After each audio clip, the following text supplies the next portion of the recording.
de El caminante y su sombra, por Friedrich Nietzsche. Lectura por Gerardo Ferretis. En el principio era. Glorificar la génesis es el retoño metafísico que vuelve a brotar en la consideración de la historia y que hace que se opine absolutamente que en el principio de todas las cosas está lo más valioso y esencial. Uso del lenguaje y realidad. Hay un fingido menosprecio de todas las cosas, que de hecho los hombres toman más en serio, de todas las cosas más inmediatas. Por ejemplo, se dice, solo se come para vivir. Una desvergonzada mentira como aquella que habla de la procreación como del auténtico propósito de toda voluptuosidad. A la inversa, la alta consideración de las cosas más importantes casi nunca es del todo sincera. En estos terrenos, por cierto, los sacerdotes y los metafísicos nos han acostumbrado por completo a un uso del lenguaje fingidamente exagerado, aunque no han conseguido persuadir al sentimiento que a estas cosas más importantes no las toma más en serio que aquellas menospreciadas cosas más inmediatas. Esta doble hipocresía tiene de todos modos una desgraciada consecuencia, que a las cosas más inmediatas, por ejemplo la comida, la vivienda, los vestidos y las relaciones, las hacemos objetos de permanente, imparcial y general reflexión y modificación. Sino que, como eso se considera degradante, alejamos de ellas nuestra seriedad intelectual y artística. De manera que en este punto, la costumbre y la frivolidad triunfan fácilmente sobre los desprevenidos y en especial sobre la juventud inexperta. En tanto que, por otra parte, nuestras continuas infracciones de las más elementales leyes del cuerpo y del espíritu nos llevan a todos, jóvenes y viejos, a una vergonzosa dependencia y esclavitud. Me refiero a esa dependencia superflua en el fondo de médicos maestros y especialistas del alma, cuya presión todavía continúa gravitando sobre toda la sociedad. Origen de la teoría del libre albedrío. En uno, la necesidad reviste la forma de sus pasiones. En otro, es la costumbre de escuchar y obedecer. En un tercero, se da mediante la conciencia lógica. Y en un cuarto, se muestran el capricho y el placer extravagante de leer saltándose páginas. Pero todos ellos buscan el libre albedrío precisamente allí donde están más encadenados. Es como si el gusano de seda hiciera consistir su libre albedrío en su acción de hilar. ¿A qué se debe esto? Evidentemente a que cada cual se considera libre allí donde es más fuerte su sentimiento de vivir. Y en consecuencia, como he dicho, unos los hacen en la pasión, otros en el deber, otros en la investigación científica, otro en la fantasía.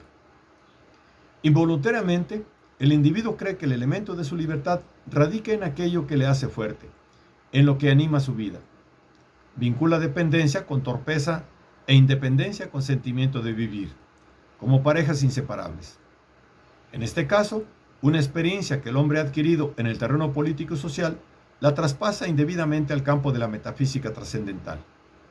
Aquí el hombre fuerte es también el hombre libre. El vigoroso sentimiento de alegría y de dolor, la elevación de las esperanzas, la audacia de los deseos y el poder del odio son patrimonio del soberano independiente, mientras que el súbdito y el esclavo viven en un estado de opresión y de necesidad. La teoría del libre albedrío es un invento de las clases dirigentes. La libertad de la voluntad y el aislamiento de los facta.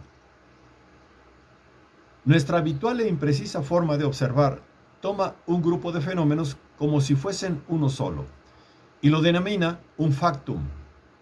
Entre este y cualquier otro factum se imagina además un espacio vacío que aísla, pues, cada factum. Sin embargo, todo nuestro actuar y conocer no es en verdad ninguna serie de hechos y de espacios vacíos intermedios, sino un flujo constante. Ahora bien, la creencia en la libertad de voluntad es incompatible precisamente con la representación de un fluir constante, único, indiviso e indivisible. Presupone que toda acción individual esté aislada y sea indivisible. Es un atomismo en el campo del querer y del conocer.